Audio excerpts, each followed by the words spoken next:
अस्सलाम वालेकुम, बिस्मिल्लाहिर्रहमानिर्रहीम। वेलकम टू माय चैनल पर हो लर्न टुगेदर। उम्मीद है कि आप तमाम लोग खैरियत से होंगे। आज हम लोग एक्सरसाइज 2.1 21.1 पार्ट 2 पढ़ेंगे। इससे पहले मैंने आपको पढ़ा दिया था एक्सरसाइज 21.1 का पार्ट 1, जिसके हमने 3 सवालात सॉल्व किए थे। आज 4 से स्टार्ट कर रहे हैं और ये पार्शियल फ्रैक्शन के सवालात हैं। ठीक है, तो चलो आज इसको सॉल्व करते हैं और देखते हैं किस तरह से होगा। आपने क्या लिखना होगा, सबसे पहले सोल्यूशन लिखना होगा और जो सवाल लिखा हुआ होगा उस सवाल को क्या करोगे, आप वापसी उतार दोगे।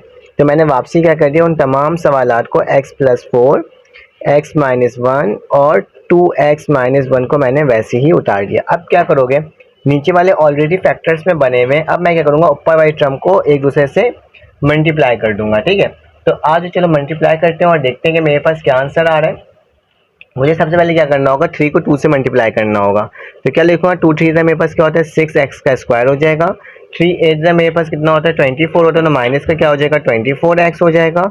और 3 1 से क्या होता है माइनस का 3 हो जाएगा।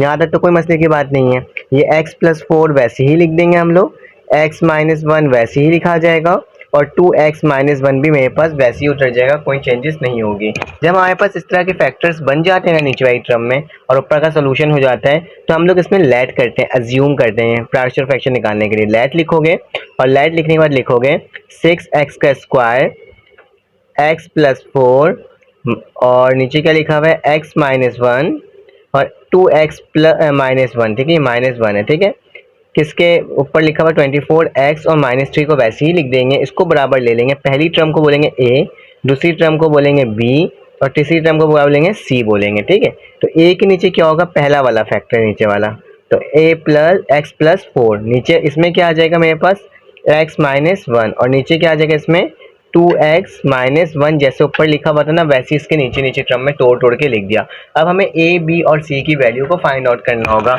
तो a b c की वैल्यू निकालना कैसे निकलेगा, हम लोग क्या करेंगे, हम लोग इसका एलसीएम ले लेंगे इस साइड का। यहाँ का तो कुछ नहीं हो सकता लेकिन यहाँ का एलसीएम हो सकता है। तो चलो आज एलसीएम ले लेते हैं। 6x² -24 x-3 तो वैसे उतर जाएगा, यहाँ पे भी x+4 और x-1 और 2x-1 वैसे उतर जाएगा, इसमें कोई चेंजेस नहीं होगी। लेकिन यहाँ पे हो जाएगा, ये पूरी टर्म एक दूसरे से मल्टीप्लाई हो जाएगा, तो क्या आ जाएगा मेरे पास आ जाएगा x+4, यहाँ क्या हो जाएगा x-1 और यहाँ क्या आ जाएगा 2x-1। अब ये पूरी टर्म एक दफ़ा इससे मल्टीप्लाई होगा तो प्लस से प्लस कटेगा, तो मेरे पास क्या बचेगा सिर्फ और सिर्फ यहाँ पे x-1 लिख दूंगा और यहाँ क्या आ जाएगा 2x-1। ठीक है, एलसीएम ले रहा हूँ सिंपली। अब प्लस का निशान डालूंगा, b लिखूंगा। अब ये पूरी टर्म इससे मल्टीप्लाई होगा तो माइनस वाली टर्म कट जाएगी और पॉजिटिव वाली टर्म बच जाएगी, तो x+4 और मेरे पास क्या हो जाएगा 2x-1। ठीक है, और फिर उसके बाद क्या हो जाएगा, प्लस का निशान डालूंगा, फिर मैं c लिखूंगा। यहाँ जगह नहीं है, सिर्फ 2x वाली टर्म कट जाएगी, तो मेरे पास क्या बच जाएगा, मेरे पास बच जाएगा x+4 और यहाँ क्या बच जाएगा x-1। ठीक है, तो ये दो टर्म मेरे पास बच जाएगी। मेरे पास जगह नहीं था तो मैंने ऊपर लिख दिया, यहाँ पे एरो भी बना देता हूँ। ठीक है, अब मैं देख रहा हूँ लेफ्ट हैंड साइड और राइट हैंड साइड दोनों वैल्यू सेम थी डिनोमिनेटर की, तो हमने उसको वैसे ही रखा और यहाँ क्या कर देंगे 6x का स्क्वायर -24x-3 और यहाँ पे वैल्यू जो बच रही है वो लिख दोगे, a बराबर है किसके x-1 2x-1 के, और प्लस का निशान, b की वैल्यू क्या है मेरे पास x+4 और 2x-1 के, जबकि मेरे पास c की वैल्यू क्या है, c की वैल्यू है मेरे पास x+4 और x-1 के। ठीक है, तो ये पूरी टर्म थी मेरे पास जिसको मैंने आपके सामने सेम टू सेम वैसे ही उतार दिया। अब क्या करना होगा हमें, अब हमें ना a की वैल्यू निकालनी है, तो हम लोग x की वैल्यू क्या ऐसे पुट करें कि ये वाली टर्म 0 हो जाए और ये वाली टर्म 0 हो जाए ताकि मैं a की वैल्यू निकाल सकूं। अगर मैं x की जगह -4 लिख दूं तो -4 यहाँ होगा, +4 तो ये 0 होगा और 0 किसी से मल्टीप्लाई तो 0 ही हो जाएगा, और यहाँ पे -4 पुट करूँगा तो ये भी 0 हो जाएगा, तो 0 को किसी से मल्टीप्लाई करूँ तो मेरे पास क्या हो जाएगा 0। तो यहाँ लिख देना इंग्लिश में फॉर दी वैल्यू, हमें कौन सी वैल्यू चाहिए, for the value of a, हमें a की वैल्यू निकालना है। तो आप क्या लिख सकते हो, putting the value of x किसके बराबर -4 in equation 1 on both side. हम लोग क्या करने जा रहे हैं, हम लोग इक्वेशन में वैल्यू को पुट करने जा रहे हैं। ये इक्वेशन नंबर 1 है, इसको नाम दे दिया है और इसमें -4 को पुट करने जा रहे हैं हम लोग। तो चलो आज जो -4 पुट करके देखते हैं हमारे पास क्या वैल्यू आ रही है। तो मैं इसको किस तरह से सॉल्व करूँगा, जहाँ जहाँ x होगा वहाँ वहाँ -4 आ जाएगा। ठीक है, सेम वही मेथड अप्लाई करेंगे जिसमें वैल्यू हम लोग पुट करेंगे। तो क्या आ जाएगा, 6 वैसे ही रहेगा, ये क्या हो जाएगा -4 हो जाएगा और इसके ऊपर क्या लग जाएगा, स्क्वायर लग जाएगा।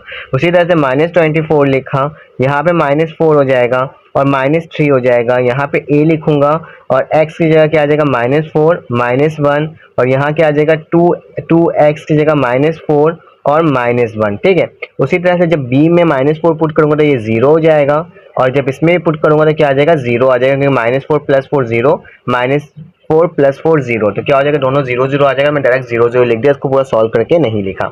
अब क्या करना है, इसको मजीद सॉल्व करना है। क्या हो जाएगा, 6 4 4 से कितना होता है, 16 होता है, पॉजिटिव का 16 होगा क्योंकि इवन नंबर यहाँ लगा हुआ है। ठीक है, फिर माइनस क्या हो जाएगा, 24 को जब मैं 4 से मल्टीप्लाई करता हूँ, 24 जब मल्टीप्लाई हुआ 4 से तो मेरे पास आ गया 96, तो और माइनस माइनस क्या हो जाएगा, प्लस का 96 माइनस का 3 इक्वल टू ए वैसे ही रहेगा।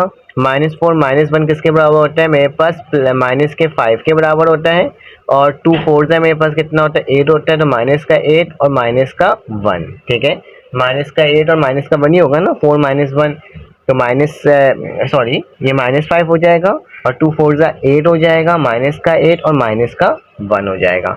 सेम उसी तरह से करेंगे। अब क्या करेंगे हम लोग, 6 को मल्टीप्लाई करेंगे 16 से तो मेरे पास क्या आ जाएगा, 96 आ जाएगा। तो यहाँ क्या आ जाएगा, 96 + 96 -3 और मेरे पास क्या हो जाएगा, ये a जो हो जाएगा वो -5 मल्टीप्लाई हो जाएगा -9 से, क्योंकि -8 -9 हो जाता है। उसके बाद क्या हो जाएगा, 196 मेरे पास बराबर होता है 96 + 96 जो है मेरे पास बराबर किसके होता है, मेरे पास बराबर है 192 के, तो 192 लिख दूंगा, -3 लिखूंगा और जब माइनस माइनस प्लस हो जाएगा और 5 9 से कितना होता है, मेरे पास 45 होता है। यहाँ तक तो कोई मसले की बात ही नहीं है। जब 192 में से माइनस कर दोगे 3 को तो मेरे पास क्या आ जाएगा, 192 में से मैं माइनस कर दूंगा किसको, माइनस कर दूंगा मैं 3 को, तो मेरे पास आ जाएगा 189। क्या आ जाएगा मेरे पास 189 और यहाँ पे क्या आ जाएगा मेरे पास यहाँ पे a था तो और a के साथ क्या आ जाएगा 45, तो मेरे पास 45 था तो मैं 45 लिख दूंगा। अभी नीचे चले जाएगा तो मेरे पास क्या हो जाएगा 189 डिवाइडेड बाय 45। अब इसको देख लो कैलकुलेटर करके कि मेरे पास 189 क्या डिवाइड होता है 45 से, तो मैं क्या करूँगा, डिवाइड करवा दूंगा 45 से। तो मेरे 189 डिवाइडेड बाय 45 करेंगे तो मेरे पास 62/14 नहीं आएगा, बल्कि मेरे पास क्या आएगा 21/5 आ जाएगा। तो इसको सही कर लेना, मेरे पास क्या आ जाएगा 21/5 a की वैल्यू। ठीक है, तो a की वैल्यू मेरे पास आ गई। इसी तरह से हमें किसकी निकालनी होगी, b की वैल्यू निकालनी होगी। तो b की वैल्यू निकालने के लिए हम लोग क्या करेंगे, इसी वाले सवाल में आएंगे और देखेंगे इस वाले पार्ट को, इस इक्वेशन को देखेंगे। अगर मुझे a की वैल्यू को माइनस करना है, ख़त्म करना है a की वैल्यू को, तो यहाँ पे +1 कर दूँ x की जगह, तो 1 + 1 - 1 0 हो जाएगा। उसी तरह से मेरे पास अगर मैं यहाँ पे +1 लिख दूंगा तो +1 - 1 क्या हो जाएगा, 0 हो जाएगा और बाकी टर्म आ जाएगी। तो अब क्या लिखोगे, for the value of b, हम लोग कौन सी वैल्यू निकालने जा रहे हैं, b की वैल्यू निकालने जा रहे हैं। तो लिखोगे for the value of b, putting the value of, हम कौन सी वैल्यू पुट करने जा रहे हैं, हम वैल्यू पुट करने जा रहे हैं x किसके बराबर है, +1 के, इन इक्वेशन, कौन से इक्वेशन 1 में, ऑन बोथ साइड, कौन से साइड, बोथ साइड करने हम ये काम जा रहे हैं। तो अब क्या करोगे, अब सिंपली इसी तरह से सॉल्व करोगे जिस तरह से हमने किया था। हम क्या लिखेंगे, हमारे पास इक्वेशन क्या था, 6 था और यहाँ पे क्या आ जाएगा, x की जगह 1 आ जाएगा और इसके ऊपर क्या लग जाएगा, स्क्वायर लग जाएगा। फिर माइनस का निशान, तो 24 के साथ क्या आ जाएगा, 1 आ जाएगा और माइनस का 3 आ जाएगा। लेफ्ट हैंड साइड मेरे पास यही वैल्यू थी ना, तो मैंने वही वैल्यू लिख दी थी कि यहाँ पे क्या लिखा, 1 लिखा, यहाँ पे 1 लिखा और ये 3 हो गया। ठीक है, तो ये उसी तरह से हो जाएगा। फिर उसी तरह से मेरे पास पहली वाली टर्म 0 आ जाएगी, क्योंकि मेरे पास 1 यहाँ प्लस में करूँगा तो -1 होगा तो 0 हो जाएगी। b की वैल्यू क्या आ जाएगी, यहाँ पे 1 होगा पुट। ठीक है, तो मेरे पास क्या आ जाएगा, मेरे पास आ जाएगा यहाँ पे b वैसे ही लिखा जाएगा, यहाँ पे पुट हो जाएगा 1 + 4 और यहाँ क्या हो जाएगा, दूसरी वाली टर्म में मेरे पास हो जाएगा 2x लिखा हुआ है ना, -1 लिखा हुआ है, तो यहाँ पे 1 हो जाएगा, तो 2 1 और -1 तो क्या हो जाएगा 2 1 -1 और तीसरी वाली टर्म भी जीरो हो जाएगी। क्यों हो जाएगी? क्योंकि मेरे पास यहाँ पे लिखा हुआ है x1 नेगेटिव में और यहाँ पॉजिटिव में लिखा है, तो ये जीरो हो गए, तमाम टर्म क्या हो जाएगी मेरे पास जीरो हो जाएगी। ठीक है, तो अब इसको जल्दी से सॉल्व करके देख लेते हैं मेरे पास क्या वैल्यू आ रही है। 6 का स्क्वायर 6 ही होगा, माइनस हो जाएगा 24 हो जाएगा, माइनस का क्या हो जाएगा 3 हो जाएगा। तो हम लोग क्या करेंगे, वैल्यू को लिख कर देख लेते हैं। 6 लिखा, माइनस लिखा, 24 लिखा और माइनस लिखा और उसके बाद क्या करा 3 लिख दिया। तो मेरे पास क्या आ गया, माइनस का 21 आ गया। तो क्या लिख दूंगा, माइनस का 21 लिख दूंगा यहाँ पे। और उस साइड मेरे पास क्या वैल्यू बच रही है, मेरे पास लिखा हुआ है b लिखा हुआ है और क्या हो जाएगा 1 + 4 मेरे पास 5 के बराबर होता है और 2 × 1 = 2 और -1 हो गया, तो मेरे पास क्या हो गया, मेरे पास 1 हो गया पॉजिटिव का। और उसी तरह से 5 नीचे चले जाएगा तो मेरे पास क्या आ जाएगा, माइनस का 21/5 किसकी वैल्यू, b की वैल्यू। तो a की वैल्यू भी निकल गई, b की वैल्यू भी निकल गई। अब से हमें क्या निकालना है, c की वैल्यू निकालना है। किसकी वैल्यू निकालनी है, c की। तो लिखना for the value of c, हमें c की वैल्यू निकालना है। पुटिंग x किसके बराबर है, अभी हमें देखना पड़ेगा x किसके बराबर लें तो मेरे पास c की वैल्यू आ जाए। तो मैं क्या करूँगा, मुझे आई टर्म को जीरो बनाना है। कौन सी टर्म को, इस वाली जीरो बनाना है और मुझको कौन सी टर्म को बनाना है, इस वाली टर्म को और इस वाली टर्म को जीरो बनाना है। तो क्या ऐसा पुट करूं कि मेरे पास ये टर्म जीरो हो जाए। मुझे कुछ करना पड़ेगा इस वाली टर्म में। अगर मैं यहाँ पे 1/2 लिख देता हूँ और यहाँ पे भी x की जगह 1/2 पुट करता हूँ तो प्लस माइनस क्या होगा, कटेगा और मेरे पास ये टर्म जीरो हो जाएगी और ये टर्म जीरो हो जाएगी और आखिरी में मेरे पास वैल्यू इसकी आ जाएगी। तो चलो आ जाओ, मैं क्या करता हूँ, लिखता हूँ इस दफ़ा कि मैं वैल्यू क्या पुट करने जा रहा हूँ, x की 1/2। ठीक है, x की वैल्यू 1/2 पुट करने जा रहा हूँ। यहाँ देखते हुए पुट कर लूँगा। ठीक है, तो मेरे पास क्या हो जाएगा, 6 लिखूंगा, 1/2 हो जाएगा और इसका क्या हो जाएगा, स्क्वायर हो जाएगा, -24। यहाँ पे 1/2 आ जाएगा और माइनस का क्या आ जाएगा, 3 आ जाएगा। उसी तरह से मेरे पास a की वैल्यू जीरो हो जाएगी और b की वैल्यू जीरो हो जाएगी, सिर्फ c की वैल्यू आएगी और c की वैल्यू में मेरे पास क्या लिखा हुआ है, मेरे पास लिखा हुआ है c की वैल्यू में x + 4 मतलब 1/2 + 4 और यहाँ पे 1 + 1/2 -1। तो क्या लिखूंगा, 1/2 + 4 और यहाँ पे क्या आ जाएगा 1/2 -1। ठीक है, माइनस का क्या हो जाएगा 1, तो यहाँ पे भी क्या लिखा है, माइनस का 1 हो जाएगा। ठीक है, तो ये मेरे पास हो गया। अब क्या करना होगा, मुझे आगे चलना होगा और देखना होगा किस तरह से सॉल्व हो रहा है। सिंपल सा कैलकुलेटर में ज़्यादा मत करो, क्या करो, लिखो मेरे पास क्या लिखा हुआ है, 6 लिखा हुआ है, तो मैंने 6 लिखा और उसके ऊपर 1/2 लिखा हुआ है तो मैंने 1/2 लिख दिया, ब्रैकेट क्लोज और स्क्वायर लगा दिया जैसे सवाल में लिखा हुआ था। फिर उसके बाद क्या लिखा हुआ है, माइनस लिखा हुआ है 24, -24 लिखा और फिर उसके बाद क्या लिखा है 1/2 दोबारा लिखा हुआ है तो 1/2 लिखकर ब्रैकेट क्लोज कर दिया और फिर उसके बाद क्या लिखा हुआ है माइनस का 3। तो इक्वल टू का निशान डालो, मेरे पास क्या आ रहा है -27/2। तो क्या लिखूंगा, यहाँ पे लिख दूंगा -27/2 लिख दूंगा। ठीक है, उसी तरह से इस टर्म को सॉल्व कर लेते हैं। मेरे पास क्या लिखा है 1/2, क्या लिखूंगा 1/2, पहले ब्रैकेट डाल देता हूँ क्योंकि ब्रैकेट में लिखा हुआ है 1/2 लिखा हुआ है, ब्रैकेट लिख दें क्योंकि आपको कैलकुलेटर भी यूज़ करना साथ साथ सिखा देता हूँ क्योंकि आपका टाइम इसमें बचेगा। और अगर आपको नहीं आता कैलकुलेट करते वक्त आपको गलती होती है तो इसको देख लेना, तो गलतियाँ ख़त्म हो जाएंगी। ठीक है, मैंने ब्रैकेट लगा के जैसे यहाँ लिखा हुआ था वैसे ही वहाँ लिख दिया। इक्वल का निशान डालूंगा तो क्या आ जाएगा मेरे पास -9/4। तो सी की वैल्यू सी क्या आ जाएगा, -9/4 आ जाएगा। ठीक है, अब क्या करना होगा हमें, ये बेटा टर्म मेरे पास सी की वैल्यू चाहिए ना, ये टर्म है मल्टीप्लाई हो रहा है, यहाँ डिवाइड हो रहा है, आ जाएगा क्या हो जाएगा मल्टीप्लाई हो जाएगा। तो कैसे लिखेंगे इसको, सामने ही लिख देता हूँ मैं आपको, -27 वैसे ही लिखा, 4 मल्टी डिवाइड हो रहा है, यहाँ क्या हो गया मल्टीप्लाई हो गया। उसी तरह से ये 9 जो है मेरे पास ये मल्टीप्लाई, यहाँ पे क्या हो रहा है, अभी इसको लिख के दिखा देता हूँ, एक मिनट को। नीचे वाली टर्म मेरे पास वैसी आएगी, 2 ऐसी आ जाएगी। यहाँ के आज बचा है मेरे पास सी बचा और माइनस का 9, ये यहाँ पे मल्टीप्लाई हो रहा है। ठीक है, नीचे जाके क्या हो जाएगा डिवाइड हो जाएगा। तो क्या आ जाएगा मेरे पास -27 मल्टीप्लाई बाय 4, नीचे क्या है 2 मल्टीप्लाई बाय माइनस का माइनस पहले लिख दो 9। ठीक है, माइनस से माइनस क्या हो जाएगा कट हो जाएगा और कैलकुलेटर में सेम ऐसी वैल्यू लिख दो, क्या लिखी हुई मेरे पास 27 मल्टीप्लाई किससे हो रहा है 4 से।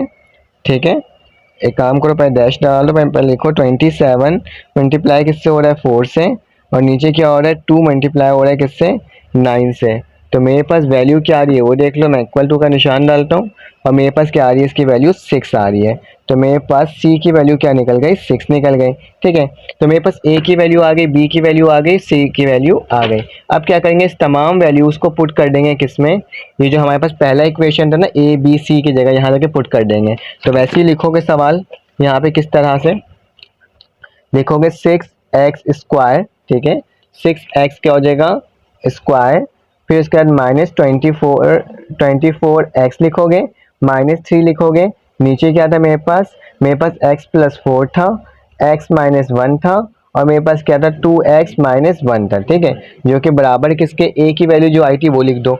a की वैल्यू मेरे पास क्या आई थी, a की वैल्यू मेरे पास 21/5 आई थी, तो 21/5 लिखूंगा और नीचे क्या लिख दूंगा, a के नीचे मेरे पास यहाँ पे क्या लिखा हुआ था, मेरे पास लिखा हुआ था x+4, तो मैं क्या लिख दूंगा x+4 लिख दूंगा, ठीक है।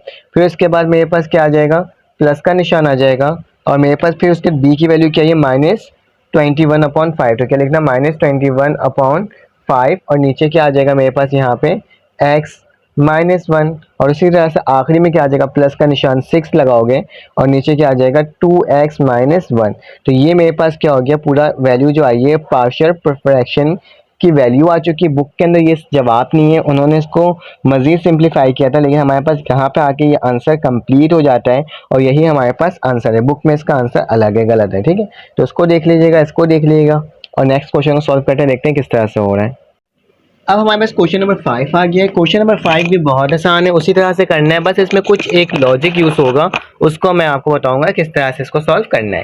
तो चले आ जाए, मुझे को क्या करना होगा, सबसे पहले मुझे नीचे वाली टर्म को फैक्टर्स में चेंज करना होगा। तो नीचे वाली टर्म को फैक्टर्स में चेंज कर लेते हैं। तो मेरे पास क्या हो जाएगा, मेरे पास सबसे पहले एक चीज़ नोट कर लो इस सवाल के अंदर, इस सवाल के अंदर एक नोट करने वाली चीज़ ये है कि मेरे पास डिनोमिनेटर की जो वैल्यू है वो छोटी है एज कम्पेयर टू किससे, न्यूमरेटर से, ठीक है। ये वाली वैल्यू क्या आ रही है, मेरी छोटी आ रही है, और ये वाली वैल्यू क्या आ रही है, बड़ी आ रही है। तो मुझे ये चाहिए नहीं होता है इस फैक्टर्स को सॉल्व करने के लिए पार्शियल फ्रैक्शन में, हमेशा नीचे वाली वैल्यू क्या होना चाहिए, हमें पास बड़ी वैल्यू होनी चाहिए, ठीक है। तो हम लोग क्या करते हैं, सबसे पहले तो इसको सॉल्व कर लेते हैं। तो पहले हमें क्या करना होगा, सोल्यूशन लिखना होगा, और सोल्यूशन लिख के लिखोगे x² 9x + 8, और नीचे वाली टर्म में क्या हो जाएगा x² + x - 6। बताओ ये छोटी वैल्यू क्यों है, ये प्लस में, ये किस में, माइनस में। ये वाली वैल्यू x² है, ये x², ये दोनों तो सेम है, लेकिन +9x है, तो ये वाली वैल्यू बड़ी हो गई एज कम्पेयर टू ये x के, +9x बड़ी होगी या x होगी, +9x बड़ी होगी, तो ऊपर वाली वैल्यू मेरे पास क्या हो रही है, बड़ी हो जा रही है, ठीक है। तो सबसे पहले तो हमें एक काम करना होगा, इसको थोड़ा सॉल्व करने का थोड़ा ट्रिक इस्तेमाल करना होगा। पहले तो इसका तुम मिडल टर्म ब्रेक ले लो। मिडल टर्म ब्रेक क्या होगा, x² 9x + 8 को मैंने वैसे ही लिखा, और नीचे क्या हो जाएगा मेरे पास, x का स्क्वायर लिखूंगा, प्लस का 3x लिखूंगा, माइनस का 2x लिखूंगा, और माइनस का 6 लिख दूंगा, क्योंकि हमें मालूम है मिडल टर्म ब्रेक में क्या होता है, इस वाली टर्म को इससे मल्टीप्लाई करोगे तो मेरे पास क्या आ जाएगा, 6 आ जाएगा, ठीक है। क्या आ जाएगा, 6 आ जाएगा, और 6 का एलसीएम लोगे 2 3 ज़ा 6, 3 3 ज़ा 1, तो 2 और 3 आ गया। हमें क्या करना होगा, हमें इसको ऐसे प्लस माइनस करना होगा कि मेरे पास क्या आ जाए, मेरे पास x आ जाए। तो 3 में से 2 जाएगा तो मेरे पास कितना बचेगा, x बचेगा, तो तभी लिख दिया 3x - 2x, तो क्या बच गया 1x, तो हम सिर्फ x लिखेंगे, ठीक है। अब नीचे लेटर हम देखो लिखा हुआ है x² + 9x + 8, वैसे ही लिखेंगे। नीचे वाली टर्म में इन दोनों में से कॉमन क्या है, इन दोनों में से कॉमन मेरे पास x आ रहा है, तो क्या बचेगा, x से x कटा तो x + 3 बच जाएगा, और इन दोनों में से मेरे पास माइनस का 2 कॉमन आ रहा है, तो माइनस का 2 लिखा, और क्या कर दूंगा x + 3, ठीक है। तो ये मेरे पास कुछ सवाल बनकर आ रहा है, फिर से ये दोनों कॉमन आ जा रहे हैं, तो ऊपर वाली टर्म x + 9x + 8 को वैसे ही लिखेंगे, और नीचे वाली टर्म को कैसे लिख देंगे, x - 2 और x + 3, ठीक है। तो ये वाली टर्म को मैंने लिख दिया। अब क्या करना होगा हमें, अब इसको डिवाइड करना होगा। कैसे डिवाइड करना होगा, देखो डिनोमिनेटर में बड़ी वैल्यू थी और डिनोमिनेटर में बड़ी वैल्यू थी, हमें इस वैल्यू को अब चेंज करना है ना, ये नीचे वाली फैक्टर्स तो बन गया। अब इस वैल्यू को चेंज करने के लिए हम लोग क्या करेंगे, डिवीजन अप्लाई करेंगे। क्या अप्लाई करेंगे, डिवीजन। किस तरह से, ये वाली जो नीचे वाली वैल्यू होगी वो कहाँ लिखाएगी, बाहर के साइड लिखा जाएगी। कैसे लिखा जाएगी, x² + x माइनस का क्या हो जाएगा, 6 हो जाएगा, ठीक है। और अंदर कौन सी वैल्यू आ जाएगी, जो सवाल के ऊपर वाली वैल्यू होगी। क्या वैल्यू है मेरे पास, x² + 9x और प्लस का क्या हो जाएगा, 8 हो जाएगा, ठीक है। तो ये मैंने वैल्यू लिख दिया। अब मैं कितनी टेबल पढ़ूं कि मेरे पास x² आ जाए, तो x² 1 ज़ा मेरे पास क्या होता है, x² होता है, तो मैं जब x² 1 ज़ा क्या होगा, x² होगा, वही आ जाएगा, ठीक है। अब क्या करोगे, ये वाली टर्म को भी इसी से प्लस करना, मल्टीप्लाई करना होगा। प्लस प्लस क्या होता है, प्लस होता है। x 1 ज़ा मेरे पास क्या होता है, x ही होता है, तो मैंने x लिख दिया। माइनस प्लस क्या होता है, फिर मेरे पास माइनस हो जाता है, और मेरे पास क्या हो जाएगा, 6 वन सा क्या होता है मेरे पास 6 हो जाता है। यहाँ तक तो कोई इशू की बात नहीं है। अब क्या करना होगा, हमें इसका साइन चेंज करना होगा। माइनस हो जाएगा, ये माइनस हो जाएगा और ये क्या हो जाएगा, प्लस हो जाएगा। ये वाली टर्म मेरे पास कट गई, तो मेरे पास यहाँ पे क्या बचेगा, 9x और 8x लिखा हुआ है। तो 9 में से 8 एक गया तो मेरे पास क्या बचेगा, x बचेगा, किसका, 8 का x बचेगा। और मेरे पास क्या लिखा हुआ है, प्लस का 8 लिखा हुआ है और प्लस का 6 लिखा हुआ है। तो मेरे पास क्या आ जाएगा, प्लस का 14 आ जाएगा। तो मैं क्या कर रहा हूँ, जब मैं 1 दफ़ा इसको पढ़ रहा हूँ तो मेरे पास क्या आ जा रहा है, x प्लस 14। तो मैं क्या कर सकता हूँ, मैं सिंपली इसको अब सॉल्व कर सकता हूँ। किस तरह से कि इस वाली टर्म की जगह मैं क्या लिख सकता हूँ, इस वाली टर्म की जगह मैं लिख सकता हूँ 8x प्लस 14। और कितनी दफ़ा पढ़ने से आ रहा है, 1 दफ़ा पढ़ने से आ रहा है। तो मैं क्या करूँगा, इसको इक्वल टू के बात करके लिखूंगा, आपको दिखा देता हूँ। इस तरह करूँगा, आप मेरे पास जो यही टर्म है ना, यही टर्म और ये टर्म वैसे ही लिखूंगा। कैसे लिखूंगा, x का स्क्वायर, क्या लिखूंगा, x का स्क्वायर लिखूंगा। उसके बाद क्या लिखा हुआ है मेरे पास, 9x लिखा हुआ है, 9x लिखूंगा प्लस 8 लिखूंगा। और नीचे क्या है मेरे पास आया था x माइनस 2 और x प्लस 3। जब मैंने इसको किया तो मेरे पास क्या वैल्यू आ गई, मेरे पास कितनी दफ़ा पढ़ने चाहिए, 1 दफ़ा पढ़ने चाहिए। तो मैंने 1 लिखा, प्लस का निशान डाला और इस पूरी टर्म को क्या कर दूंगा, जो मेरे पास बची है, क्या बची है ऊपर वाली टर्म में, क्या है, जब 1 दफ़ा पढ़ा तो मेरे पास क्या आया, 8x प्लस 14। और नीचे क्या आ जाएगा, नीचे वाली टर्म आ जाएगी x माइनस 2 और x प्लस 3। ठीक है, तो ये टर्म मेरे पास आ गई। अब मुझे क्या करना होगा, इसका पार्शियल फ्रैक्शन निकालना होगा। किसका, इसका। ये 1 तो ऐसे ही आ गया, अब मुझे इसका पार्शियल फ्रैक्शन निकालना है। तो पार्शियल फ्रैक्शन निकालने के लिए क्या करूंगा, सेम वही मेथड अप्लाई करूंगा जो हम लोग अभी अप्लाई करते हुए आ रहे थे। किस तरह से हो जाएगा, ये मेरे पास ये बराबर हो जाएगा किसके, इसी के नीचे लिख देता हूँ। ये 1 तो वैसे ही लिखा जाएगा, ठीक है, 1 वैसे ही लिखा जाएगा। इस पूरी की जगह क्या आ जाएगा, a आ जाएगा और नीचे क्या आ जाएगा, x माइनस 2 आ जाएगा और प्लस का निशान डालूंगा और ये क्या हो जाएगा, b हो जाएगा और नीचे क्या आ जाएगा, x प्लस 3 आ जाएगा। ये लिखूं या ये लिखूं, बात एक ही है। तो मैं एक काम करता हूँ, मैं लिख देता हूँ 8x प्लस 14 और नीचे क्या आ जाएगा मेरे पास, x माइनस 2 और x प्लस 3। अब क्या करना है, इसका मुझे पार्शियल फ्रैक्शन निकालना है और भी निकाल के देख लेते हैं किस तरह से ये वैल्यू निकल रही है। तो चलो आज इसकी सिर्फ वैल्यू निकालनी है, हमें सिर्फ इसकी वैल्यू निकालेंगे, इसकी नहीं निकालेंगे। तो क्या करेंगे, ये जो मेरे पास x है, ये x इससे मल्टीप्लाई होगा, ये इससे मल्टीप्लाई होगा। अगर यहाँ पे कोई वैल्यू लिखी होती है ना, c लिखा हुआ होता, d लिखा हुआ होता, तो हम लोग इसके साथ इसकी वैल्यू भी निकालते हैं। लेकिन हम लोग इसकी वैल्यू नहीं निकालेंगे, हम लोग सिर्फ पार्शियल फ्रैक्शन के लिए इसको इससे मल्टीप्लाई, इसको इससे मल्टीप्लाई, इन दोनों को एक दूसरे से मल्टीप्लाई करके एक दूसरे से क्या कर दूंगा, मैं कैंसिल आउट कर दूंगा। तो चलो आज जो कर लेते हैं कैंसिल आउट और देख लेते हैं किस तरह से सॉल्व हो रहा है। तो मैं इसको ऊपर ले गया हूँ आपके सामने और मुझे क्या लिखना होगा, भाई 8x प्लस 14 और यहाँ क्या आ जाएगा मेरे पास, 8x प्लस 14 हो गया और नीचे आ जाएगा x माइनस 2 और यहाँ क्या आ जाएगा, x प्लस 3। ये वाली वैल्यू को वैसे ही लिखा और यहाँ पे क्या आ जाएगा मेरे पास 1, ये तो वैसे ही उतर रहेगा, इसमें कोई चेंजेस नहीं आएगी। ये क्या हो जाएगा, x माइनस 2 जो है वो मल्टीप्लाई होगा एक दफ़ा a से, प्लस b की वैल्यू लिखूंगा और ये किससे मल्टीप्लाई होगा मेरे पास, x माइनस ये x प्लस 3 मल्टीप्लाई होगा। ठीक है, नीचे वाली टर्म किससे हो रहा है, एक दूसरे से मल्टीप्लाई होता है ना, यही टर्म इधर, यही टर्म इधर और ये दोनों टर्म एक दूसरे से। तो x प्लस 3 यहाँ आ गया, तो x माइनस 2 कहाँ आ जाएगा, यहाँ आ जाएगा और इस पूरे के नीचे क्या आ जाएगा, x माइनस 2 और x प्लस 3। देखो x माइनस 2 x प्लस 3 दोनों साथ साथ था, तो मेरे पास क्या हो जाएगा, 8x प्लस 14 और यहाँ क्या आ जाएगा 1 प्लस और क्या आ जाएगा x प्लस 3 और a की वैल्यू वैसी लिखा जाएगी, प्लस यहाँ क्या हो जाएगा x माइनस 2 और b की वैल्यू मैं वैसे ही लिख दूंगा। ठीक है, अब क्या करना होगा, मुझे a की वैल्यू निकालना है। तो मैं यहाँ पे ऐसी कौन सी वैल्यू पुट करूँ कि मेरे पास a की वैल्यू फाइंड आउट हो जाए। हम सिर्फ और सिर्फ इसको निकाल रहे हैं। ठीक है, तो चाहो तो आप इसको ना भी लिखो तो कोई फ़र्क नहीं पड़ता। ठीक है, तो अभी फ़िलहाल मैं इसको मेंशन नहीं कर रहा हूँ। ठीक है, इसको हटा देना, हमने सिर्फ और सिर्फ इसकी वैल्यू निकालनी है। वो इसके बराबर था तो मैं इसके बराबर लेकर आ गया हूँ। अब क्या करूँगा, अब मुझे किसकी वैल्यू निकालनी है, इसकी वैल्यू निकालनी है। तो इसकी वैल्यू निकालेगी कैसे, अगर मैं यहाँ पे x की जगह प्लस 2 पुट कर दूँ तो b की वैल्यू खुद ब खुद ही कैंसिल हो जाएगी और मेरे पास a की वैल्यू आ जाएगी। तो लिखना फॉर दी वैल्यू, कौन सी वैल्यू, वैल्यू ऑफ कौन सी, for the value of a putting, हमें वैल्यू ऑफ a निकालना, तो पुट करना होगा मुझे x किसके बराबर है 2 के इन इक्वेशन 1। हम इक्वेशन 1 का नाम दे दिए हैं इसको। ठीक है, तो मेरे पास क्या हो जाएगा, 8 लिखूंगा, यहाँ 2 लिखूंगा, प्लस 14 लिखूंगा, इक्वल टू का निशान डालूंगा, यहाँ पे x की जगह क्या आ जाएगा 2 आ जाएगा और प्लस 3 हो जाएगा और यहाँ पे a वैसे उतरेगा और ये प्लस का 2 माइनस का 2 और ये क्या हो जाएगा b हो जाएगा। तो ये तो पूरी टर्म 0 हो जाएगी। 8 2 से कितना होता है 16 प्लस 14 हो जाएगा और यहाँ पे क्या हो जाएगा मेरे पास 5 हो जाएगा और ये a हो जाएगा और ये पूरी टर्म क्या हो जाएगी 0 हो जाएगी। 16 प्लस 14 मेरे पास किसके बराबर होता है, मेरे पास ये बराबर होता है 20 के। तो क्या लिख दूंगा 20 लिख दूंगा और यहाँ क्या लिख दूंगा 5a लिख दूंगा। ये 5 नीचे जाएगा तो 20 divided by 5 equal to a। 5 1 ज़ा 5 5 4 ज़ा 20। तो मेरे पास a की वैल्यू क्या आ जाएगी, मेरे पास a की वैल्यू आ जाएगी 4। तो मैंने इसको कितना आसानी से इसको सॉल्व कर लिया। उसी तरह से अब मैं क्या करूँगा, x की जगह मैंने यहाँ पे -2 पुट किया था ना, यहाँ पे +2 पुट किया था, यहाँ क्या पुट कर दूंगा -3। तो -3 + 3 क्या हो जाएगा 0 हो जाएगा। तो क्या लिखोगे for the value of b, क्या लिखोगे for the value of b। हम लोग क्या निकालने जा रहे हैं, b की वैल्यू निकालने जा रहे हैं। पुटिंग क्या करने होगे, पुटिंग द वैल्यू, कौन सी वैल्यू, वैल्यू ऑफ x हम क्या पुट करेंगे -3 इन इक्वेशन 1 के अंदर -3 को पुट कर देंगे।